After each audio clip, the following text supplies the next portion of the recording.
Hello, technical study সেন্টারে সবাইকে স্বাগত। আজ হচ্ছে আমি তোমার সাথে বিসিএসআই টেকনিক্যাল স্টাডি সেন্টারের পক্ষ থেকে এতদিনের যে আমাদের অপেক্ষা ছিল সেই অপেক্ষার অবসান হলো। আশা করি তোমরা বুঝতে পারছো আমি কিসের কথা বলছি। যারা মেনলি ডিপ্লোমা করেছো বা বিটেক করেছো মেকানিক্যাল সেকশন বা সিভিল বা ইলেকট্রিক্যাল সেকশন থেকে, তারা অনেক দিন ধরে অনেকেই কিন্তু আমার কাছে মেসেজ করছো বা কল করছো, স্যার ওয়েস্ট বেঙ্গলে কি কোনো ভ্যাকেন্সি আছে টেকনিক্যালের। তো আমি বলেছিলাম টেকনিক্যাল ভ্যাকেন্সি আসতে পারে, কিন্তু সেটা কোন সময় পারফেক্টলি বলতে পারবো না, কিন্তু অবশ্যই আসবে। তো সেই অপেক্ষাটা অবসান হলো, আশা করি তোমরা বুঝতে পারছো। তো এখন আমাদের কাছে দুটো টেকনিক্যালের সলিড জবের মানে একদম জুনিয়র লেভেল জবের কিন্তু নোটিফিকেশান এসে গেছে, আমি অবশ্যই ডিসকাস করে দেবো। প্রথমটা দেখে নাও, এটা হচ্ছে একটা সাব অ্যাসিস্ট্যান্ট ইঞ্জিনিয়ার সিভিলের, এখানে নোটিফিকেশানটা আছে। তো এটা সাব অ্যাসিস্ট্যান্ট ইঞ্জিনিয়ার সিভিলে 78 পোস্ট বেরিয়েছে, মেকানিক্যালে 28টা পোস্ট এবং ইলেকট্রিক্যালে 19টা পোস্ট। এটা হচ্ছে সাব অ্যাসিস্ট্যান্ট ইঞ্জিনিয়ার, যেটা মিউনিসিপ্যাল সার্ভিস কমিশন ক্যালকাটা থেকে হয় বা পিএসসি, যেই মাধ্যমে পিএসসির মাধ্যমে এটা রিক্রুটমেন্ট হয়, তার অ্যাপ্লিকেশন কিন্তু অলরেডি এসে গেছে আমাদের কাছে। তো আর আরেকটা যেটা আছে সেটা হচ্ছে এটা একটা দেখে নাও, এটা হচ্ছে স্টাফ সিলেকশন কমিশনের। তো এখানে স্টাফ সিলেকশন কমিশনের একটা বেরিয়েছে, যেটা হচ্ছে সিভিল, মেকানিক্যাল, ইলেকট্রিক্যাল এবং আদার্সদের বেরিয়েছে, যার অ্যাপ্লিকেশান স্টার্ট হচ্ছে তোমার 2/6, মানে তোমার 2/6 থেকে আপ টু স্টার্ট হয়েছে আপ টু 23/6 পর্যন্ত। এটা অলরেডি স্টার্ট হয়ে গেছে।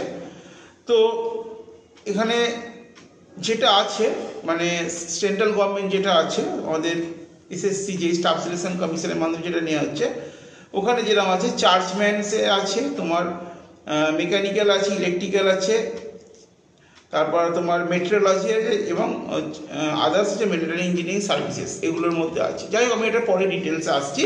আমি আগে যেটা বলতে চাইছি সেটা হচ্ছে ওয়েস্ট বেঙ্গল গভর্নমেন্টের অ্যাসিস্ট্যান্ট ইঞ্জিনিয়ার। অনেক স্টুডেন্ট আছো যারা কিন্তু চাইছো বাড়ি কাছাকাছি যাবো ওয়েস্ট বেঙ্গলের মধ্যে একটা জব পেতে, অবশ্যই সেটা গভর্নমেন্টে।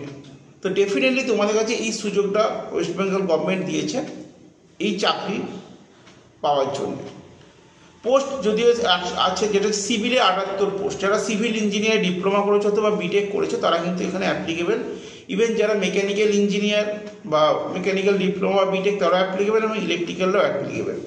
তো এখানে একটা জিনিস মেনশন করা আছে, মিনিমাম কোয়ালিফিকেশান ডিপ্লোমা। যাদের ডিপ্লোমা তারা অবশ্যই অ্যাপ্লিকেশান করতে পারবে এবং হাইয়ার অ্যাপ্লিকেশান অলসো অ্যাপ্লিকেবল, মানে হাইয়ার যারা কোয়ালিফিকেশান করেছে তারা বিটেক আছে তারা অ্যাপ্লিকেবল। তবে একটা আমি কথা বলে দিই, যেখানে যে ধরনের কোয়ালিফিকেশান চাইবে সেখানে অবশ্যই সেই কোয়ালিফিকেশানে তোমরা পুট করবে। কারণ এখানে যেরকম ডিপ্লোমা চেয়েছে মিনিমাম তুমি ডিপ্লোমাটাই দাও, কারণ ডিপ্লোমা লেভেলের ক্ষেত্রে বিটেক লেভেলের দেওয়ার দরকার নেই। কেউ যদি মনে করো দিতে পারো, কিন্তু না দিলেও কিন্তু চলবে। এবার আসা যাক, তোমরা তো ভ্যাকেন্সি অলরেডি পেয়ে গেছো, অ্যাপ্লিকেশানও শুরু হতে চলেছে, সুতরাং তো মোটামুটি হাতে তোমরা মাস 4-5 সময় পাবে। ধরে নাও আমি 4 মাসই ধরছি, 4-5 মাসের সময় পাবে। তো এটা ধরে নাও মান্থ হচ্ছে জুনের মিডিল পয়েন্ট, মানে আজকে 15 তারিখ, July, August, September, October, November কাছাকাছি এক্সামস। তো তোমার এই 4-5 মাসে কিন্তু তোমাকে একদম প্রসেস মানে একদম পারফেক্টলি রেডি হতে হবে। কারণ অনেকেই আছে যারা চাইছো যে আমি ওয়েস্ট বেঙ্গল মধ্যেই জব করব, আমি কলকাতার মধ্যেই থাকবো, আমি আমার নিজের বাড়ি থেকে যাতায়াত করবো, বা আমি আমার বাড়ির কাছে জব চাই, বা এরকম জুনিয়র ইঞ্জিনিয়ার লেভেল বা এক্সিকিউটিভ লেভেলের জব। সুতরাং তাদের ক্ষেত্রে এটা কিন্তু একদম পারফেক্ট। আর এই পারফেক্ট জবকে ক্র্যাক করতে হলে তোমাকে কিন্তু অবশ্যই গুরুত্ব দিতে হবে। ভ্যাকেন্সিটা কিন্তু খুব খারাপ নয়, যথেষ্ট ভালো ভ্যাকেন্সি। কারণ তুমি পোস্টে চাকরি করবে একটা, তার জন্য তোমার এখানে যে সিভিলের আছে তার 78টা পোস্ট আছে, মেকানিক্যালের 28টা পোস্ট আছে এবং ইলেকট্রিক্যালের 19টা। আশা করি যেসব স্টুডেন্ট যাদের মানে এরমই ব্যাপার যে চাকরি পেতেই হবে বা চাকরি আমায় চাই গভর্নমেন্ট সেক্টরে, পিএসসি ডিপার্টমেন্টে বা ওয়েস্ট বেঙ্গল গভর্নমেন্টে, তাদেরকে অবশ্যই বলবো মাইনিউটলি এখন থেকে পড়া স্টার্ট করো। ঠিক আছে, যেরকম বলতে গেলে এখানে জবটা হচ্ছে জুনিয়র ইঞ্জিনিয়ার পোস্ট, ভালো করে একটু মাথায় নেবে ব্যাপারটা। জুনিয়র ইঞ্জিনিয়ার মানে তুমি একজন জুনিয়র লেভেলের ইঞ্জিনিয়ার, তোমাকে কিন্তু যথেষ্ট টেকনিক্যাল সেক্টরটাকে কভার করতে হবে। তো টেকনিক্যাল সেক্টর মিনস তোমাকে পুরো টেকনিক্যাল ম্যাটারটা পুরো একদম গুলে মানে একদম পুরো গুলে খেতে হবে, যেটা বলা হয় জলে গুলে যেরকম কোনো জিনিস আমরা খেয়ে ফেলি সেই রকম মানে পুরো একদম মাইনিউটলি করতে হবে, প্রত্যেকটা পার্ট করতে হবে। সেরকম একটা জিনিস আমি বলে দিই, টেকনিক্যাল ক্ষেত্রে জব পাওয়াটা কিন্তু ইজি, কিন্তু তোমাদের প্রসেস অনুযায়ী যদি তোমরা এগোতে পারো।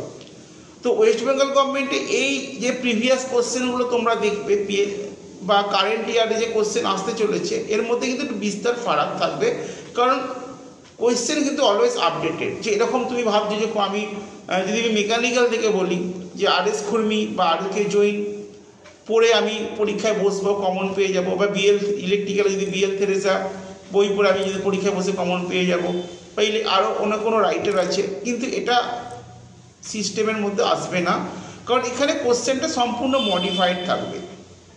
ঠিক আছে, কিছু কোশ্চেন আবার থাকবে দেখবে অপশানটা 4টে অপশানই রাইট, মানে একটা অপশান ভুল 4টে অপশানের মধ্যে 3টে রং হয়, একটা রাইট হয়। কিছু কোশ্চেন এর মধ্যে পুরোটাই রাইট। কারণ কি? কারণ এখানে কোশ্চেনের নিয়ারেস্ট যে অ্যান্সার সেটা তোমাকে গেস করতে হবে। সুতরাং একটু আপডেটেড আছে কোশ্চেন, তবে না পারার মতো কিছুই নেই। তোমার যদি লক্ষ্যটা স্থির থাকে, তোমার যদি মনে হয় যে আমাকে এই জব পেতে হবে, অবশ্যই তোমরা কিন্তু এখানে এই জবটাকে অ্যাচিভ করতে পারো। ঠিক আছে, তো একদম প্রথম যেদিন তুমি অ্যাপ্লিকেশান করছো তখন থেকে কিন্তু স্টেপ বাই স্টেপ তোমাকে এগোতে হবে। স্টেপ বাই স্টেপ মানে বুঝতে হবে একটা প্ল্যান ভিত্তিক প্রিপারেশনস, মানে MCQগুলো যেরকম প্র্যাকটিস করতে হবে ঠিক সেমনি থিওরিটাকেও তোমার ক্লিয়ার করতে হবে, ভালোভাবে থিওরিটাকে জানতে হবে। প্রত্যেক উইকে তোমাকে 2 থেকে 3টে মক টেস্ট অ্যাটেন্ড করতেই হবে, সেলফ স্টাডি যেটাকে বলা হয়। তো এরকম নয় যে সারাদিন ধরে তোমাকে প্রিপারেশান নিতে হবে, এরকম কোনো ব্যাপার নেই। একটা টাইম অনুযায়ী মোটামুটি, যে ম্যাক্সিমাম স্টুডেন্টই তো চাকরি করো, ডিপ্লোমা বিটেক করেছো মানে অনেকেই চাকরি করো, সুতরাং চাকরির সময়টা বাঁচিয়ে কিছুটা পরিমাণ সময় নিজের জন্য রাখবে রিল্যাক্সেশন, তারপর তুমি তোমার 2 থেকে 3 ঘন্টা কি 4 ঘন্টা যেটা সময় পাবে তার মধ্যে একটা রুটিন তৈরি করে পার ডে প্রিপারেশান করো। এখানে একটা কথা আমি বলে দিই, এই বাজারে চাকরি পাওয়াটা খুবই মুশকিল, কিন্তু মুশকিল তাদের জন্যে নয় যারা কিন্তু চাকরিটাকে শুধুমাত্র চাকরি নয়, তাদের জীবনের একটা হাতিয়ার বা তাদের পায়ের মাটি তো শক্ত করার একটা ভাবনা চিন্তা নিয়েছো। কারণ এখানে যে পোস্টটা আছে 78 পোস্ট প্লাস 28টা বা 19টা, কোনো না কোনো ক্যান্ডিডেট এখানে ঢুকবেই, চাকরি পাবেই সে।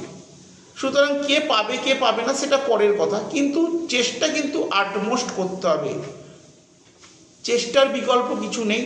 যথেষ্ট তুমি যদি ভালো করে চেষ্টা করতে পারো তাহলে কিন্তু তোমার এই চাকরিটা হওয়ার সম্ভাবনা কিন্তু 100% পজিটিভ।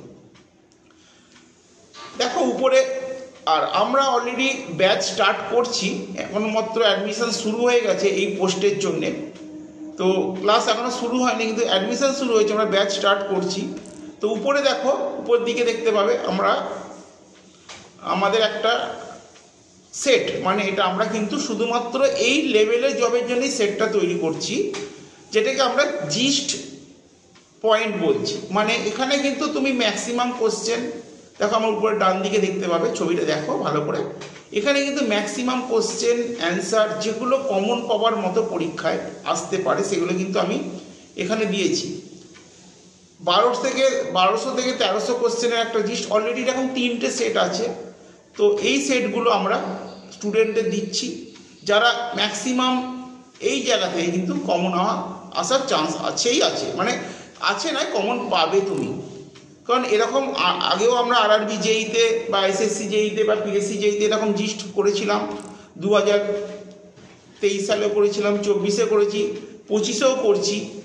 এটা আপডেটেড, কারণ একই জিনিস প্রতিবারে কমন আসবে না, একটু ঘুরিয়ে ফিরিয়ে কোশ্চেন করতে হয়, তো এটা আপডেটেড করা হয়েছে, আরও আপডেটেড হচ্ছে সেট। এই জিস্ট নোট যদি তোমরা মানে কভার আপ করতে পারো, 1300 বা 1200 করে সেট 3টে আছে, যদি কভার আপ করতে পারো ধরে নেবে যে তোমার 50%-এর প্রিপারেশান কিন্তু এই জিস্ট থেকে হয়ে যাবে। এরপর তো তোমার থিওরি নলেজ নিতেই হবে, কারণ আমাদের থিওরি ক্লাস থাকছে, সেখানে তোমাকে থিওরি নলেজ গ্যাদার করতেই হবে। যদি মেকানিক্যাল থেকে বলি, ফ্লুইডস থেকে গ্যাদারিং করতে হবে নলেজ, হিট মাস ট্রান্সফার থেকে করতে হবে, আইসি ইঞ্জিন থেকে করতে হবে, তোমার প্রোডাকশন টেকনোলজি থেকে করতে হবে, ম্যানুফ্যাকচারিং থেকে করতে হবে, বয়লার থেকে করতে হবে, নজেল থেকে করতে হবে, টারবাইন থেকে করতে হবে।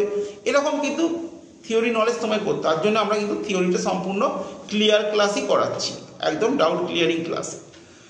তো প্রত্যেক স্টুডেন্টকে একটা কথাই বলবো, এখন থেকে সম্পূর্ণভাবে একদম চোখ কান বুঝে এই পরীক্ষার জন্য লেগে পড়ো। যদি নিজেকে আপডেটেড করতে চাও বা এরকম নিজের কেরিয়ারটাকে যদি স্ট্রং করতে চাও, এই জবের বিকল্প কিছু নেই। সুতরাং জব পাবো বা চেষ্টা করছি এরকম কোনো ব্যাপার নয়, আমাকে জব পেতে হবে এরকম একটা মানসিকতা নিয়ে কিন্তু তোমরা এগো। আশা করি প্রত্যেকের জন্য শুভেচ্ছা রইল। চেষ্টা করবে এই 2025-এ এই ভ্যাকেন্সিটা অবশ্যই কভার করার। তো যাদের মেনলি এজ হয়ে গেছে, মানে খুব কাছাকাছি, তারা এই এক্সামটা দিতে পারছো ওয়েস্ট বেঙ্গল গভর্নমেন্টে। তো যাদের এজ লাস্টের দিকে, হয়তো এক্সাম সেরকম পরে দিতে পারবে না, তাদেরকেও বলবো এইটাকে লাস্ট সুযোগ হিসাবে ভেবে নিয়ে এগোতে শুরু করো। তো যাই হোক, প্রত্যেকের জন্য শুভেচ্ছা রইল। এই এক্সাম ক্র্যাক করতে হবে এনি হাউ, যে কোনো প্রকারে। তার যদি কোনো হেল্প লাগে অবশ্যই আমরা তাকে হেল্প করতে রাজি আছি। কোনো কিছু কোয়েশ্চেন থাকলে বা এই ব্যাপারে কিছু জানার থাকলে অবশ্যই আমাদের হোয়াটসঅ্যাপ নাম্বার 7003065690 কল করতে পারো। আর যদি কেউ এই পরীক্ষার জন্য স্পেশালি অ্যাডমিশন নিতে চাও, তো আমাদের ওই নাম্বারেই কল করে অ্যাডমিশন সংক্রান্ত ব্যাপারে আমাদের অফিসের সাথে কন্ট্যাক্ট করে নিও। যাই হোক, প্রত্যেকের জন্য শুভেচ্ছা রইল। আমি এই ইনফরমেশানটা আমি শেয়ার করলাম, এটা হচ্ছে West Bengal junior engineer sub assistant. পরের একটা ভিডিওতে আমি এই যে নেক্সট যেটা আছে আমাদের স্টাফ সিলেকশন যেটা বেরিয়েছে সেটা নিয়ে বলবো। আর সামনে একটা যেটা আসতে চলেছে সেটা হচ্ছে এসপিএস, এই আরআরবি যেই নোটিফিকেশান বেরোতে চলেছে, এটার জন্য কিন্তু তোমাকে তৈরি হতে হবে। প্লাস হচ্ছে এসএসসি যেই স্টাফ সিলেকশন কমিশন অলরেডি তোমরা জেনে গেছো, ক্যালেন্ডারও দিয়ে দিয়েছে। তো এখানে একটা কথা বলার আছে, যেই প্রিপারেশানটা এমনভাবে করতে হবে যাতে তুমি একই প্রিপারেশানের মধ্যে এসএসসি যেই, আরআরবি যেই, পিএসসি যেই, ঠিক আছে, বা এরকম সাব অ্যাসিস্ট্যান্ট লেভেল যেইগুলো সব কভার করা যায়। এরকম সম্ভব হয় না আলাদা আলাদা যেই জন্য আলাদা আলাদা করে টাইম করে পড়া, এটা কখনোই পসিবল নয়, কারো সম্ভবই নয়। কারণ সবাইকে কাজ করতে হবে, সবাইকেই আর্ন করতে হবে।